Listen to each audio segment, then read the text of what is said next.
Hello, my name is Nisha Sharif, and you're watching Decoding Careers, where I talk to professionals about their careers.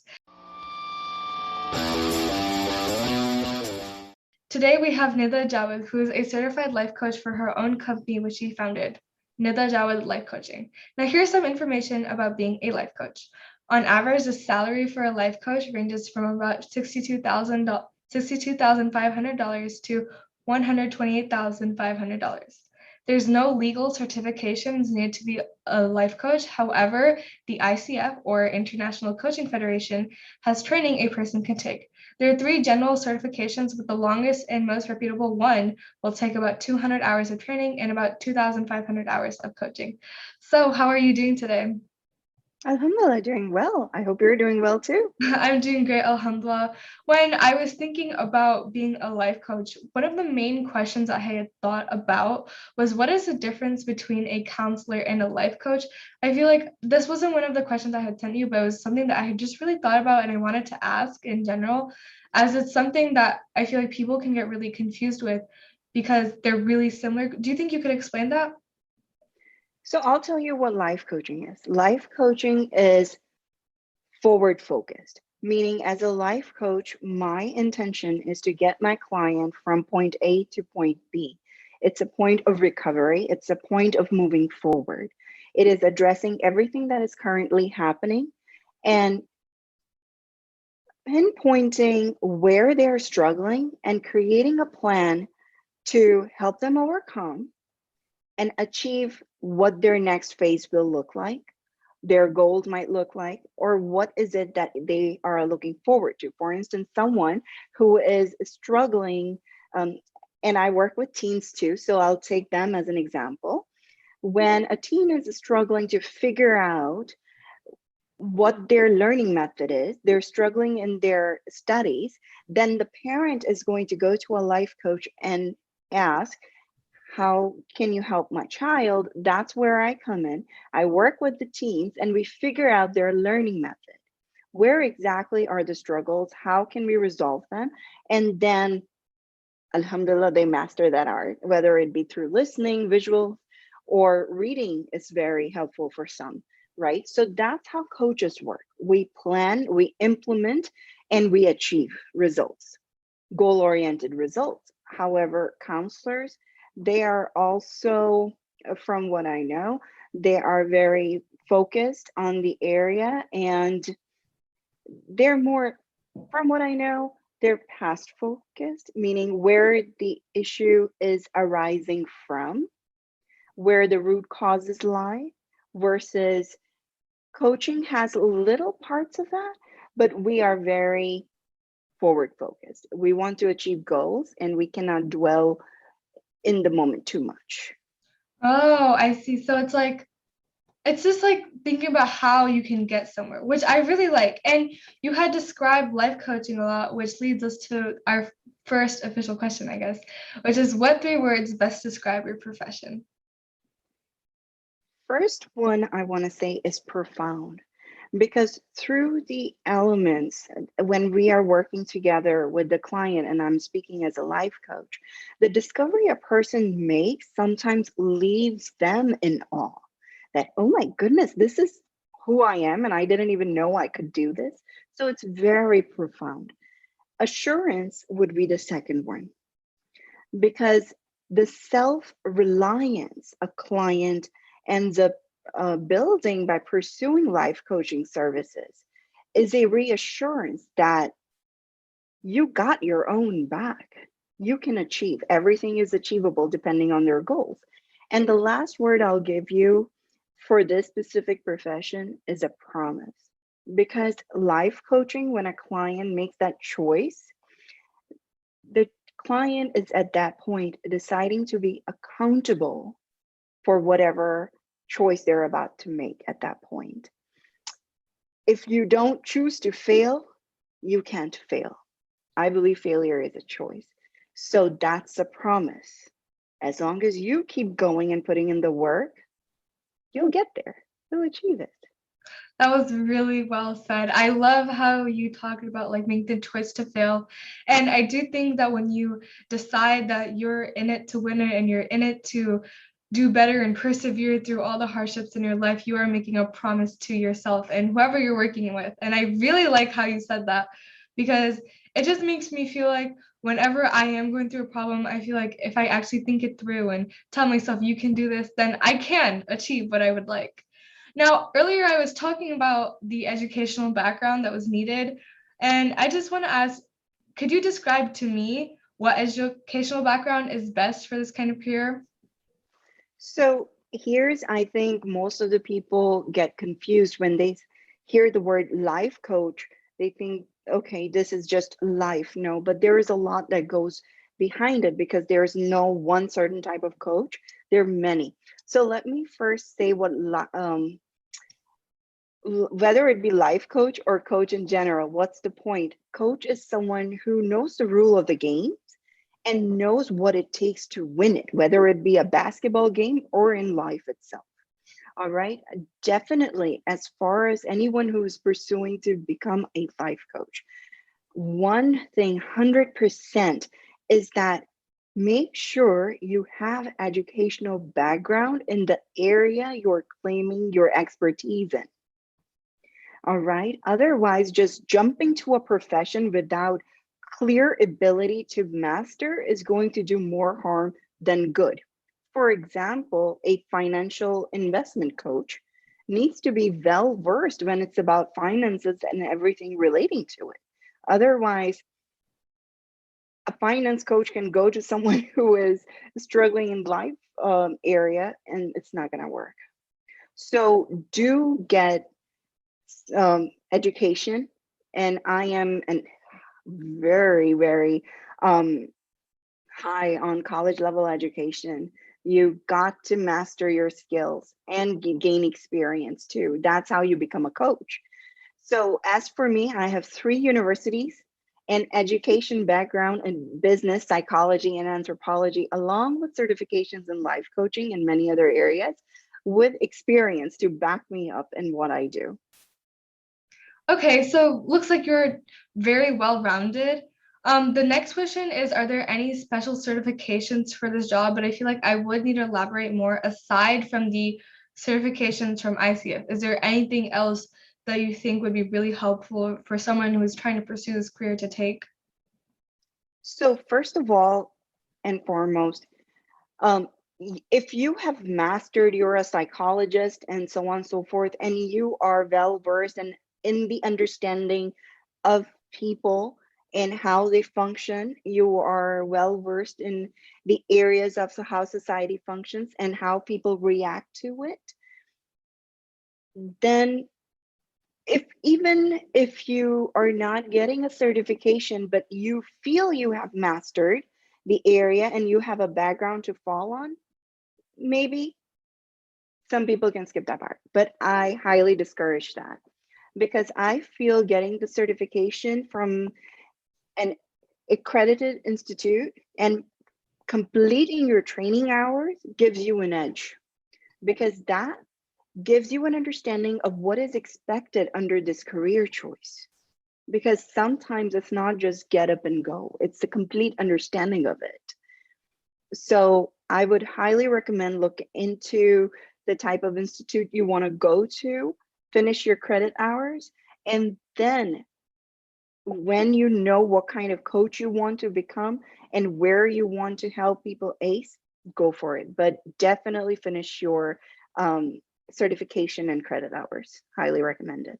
Okay, so it seems like to me, obviously, in any job, you want to go to someone who basically knows their stuff, and that's what you're saying, which I really like. And I think that's a really smart idea. If you're going to help someone, you should know what you're doing, obviously. Exactly. And so we've talked a lot about your job. So let's dive in just a little deeper. And I would just like to ask you, if you could describe to me a typical day in your job? So I'll tell you, no 2 days are the same. And I think that's what I love about what I do.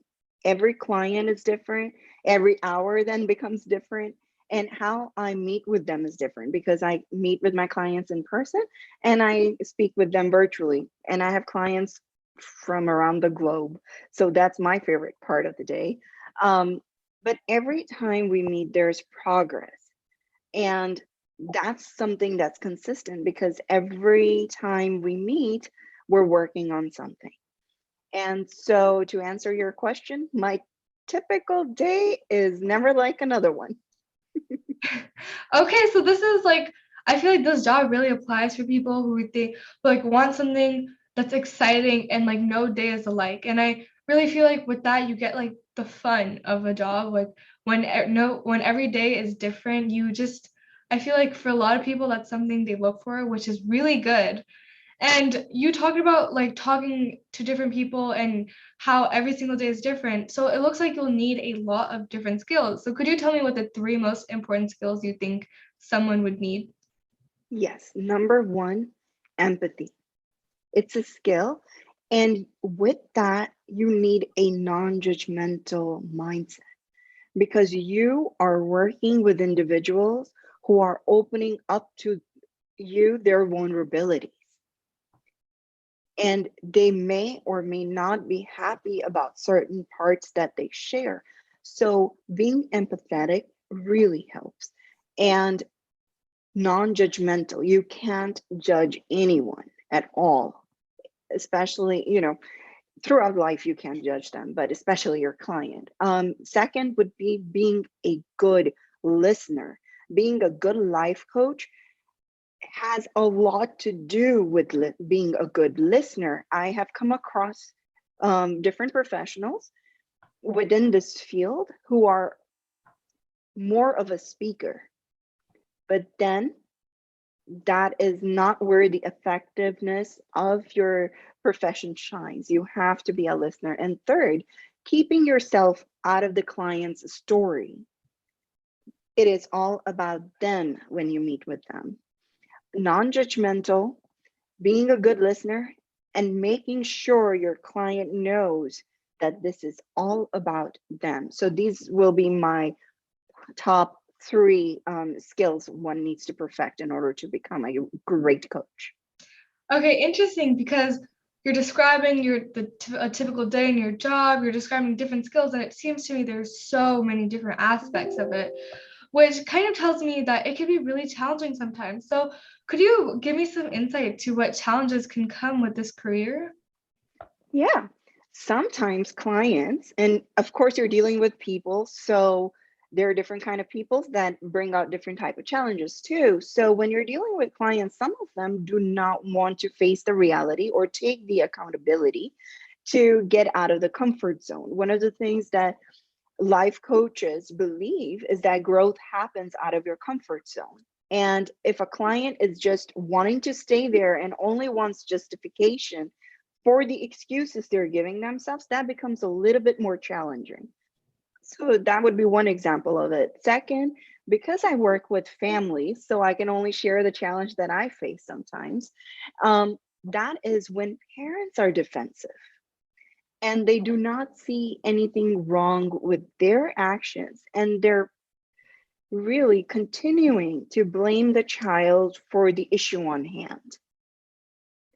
So that is one of the challenge. And another one would be with any profession, really, we live in a competitive world. So professional challenges might arise, but you follow your intention, you're good. Okay, that's really like I think in this career there's different aspects like you were talking about. So I think each like coach will have their own kind of challenges, but you describing yours really gives me insight to how much you have to be there. Like when I say be there, you have to be ready to empathize and be ready to listen. And I think this really ties well with what you were talking about with your three most important skills. And with when you describe your challenges, I kind of gain insight to what you really mean and like um, the underlying definitions to what you're trying to say. And obviously, like all jobs, I'm pretty sure this is very time consuming. I'm pretty sure as a life coach, you want to give it your all, but you also have to think about yourself. So how do you balance your personal life with your work life? So, number one thing as a life coach, I will tell you this profession has benefited me more than anyone else because once you know what you're doing and you apply it to your own personal life, it becomes easy to teach other people as well. For me, it's always family first. That's why hinted. I work with families the most because for me, family is priority. So I communicate my schedules very clearly with my children and my husband, whomever is at that point needing me. So communication is very clear, and I make sure my family's needs are met first and foremost. So clear communication is always part of that. And of course, my work is part of my life. It's my purpose. I don't take it as work. It's a vacation from everyday hurdles, right? So that's what creates balance. And balance is a conscious decision. I live my life very consciously. And so I make conscious decisions in both areas, whether it be work, whether it be personal life, and that's what makes it easy. Okay, so now we're going to the most important question. So to all the people who are watching, please open your ears and listen, because this is the most important question in my opinion, and I think it would really benefit anyone who's watching this video. And this question is, what advice would you give to a high schooler who is trying to pursue this career? So first of all, I will say practice leading your life in a manner that is very conscious with no regrets and make wiser choices for yourself. As a high schooler, you already have the ability to think between right and wrong, to do, to pick, to choose. Focus on the areas of your interest and master it, whether it looks like science, whether it looks like math, English, writing, what have you. Again, live consciously. Think, do not be a follower. If someone is saying you need to go and do something, whether with social media right now, it's a lot more about following than it is about anything else. I encourage kids and I speak to high schoolers. Think, if you are making a choice, why? How is it adding value to your life? How is it benefiting you? Take every opportunity to learn. Mastery is achieved when you keep polishing your skills. And throughout high school, you're getting an opportunity to learn, to explore, and that continues to your college life. I highly encourage everyone to master in the area of their interest and do not skip college. It's more than just a degree. That's where you explore and experiment with courses. You decide where is it that your ability is needed most. So for the high schoolers who want to become a life coach, start living your life in a way it's conscious and beneficial. Do not skip college. There are no shortcuts to mastery. Become a reliable adult. And then you pick the area you have mastered and become a coach in it. Once you ace it, help others ace it too. Oh, okay. Like it's like a help others, help myself, then help others thing, which I really like. And I really like how you're motivating people just to help themselves and then help others, like I just said.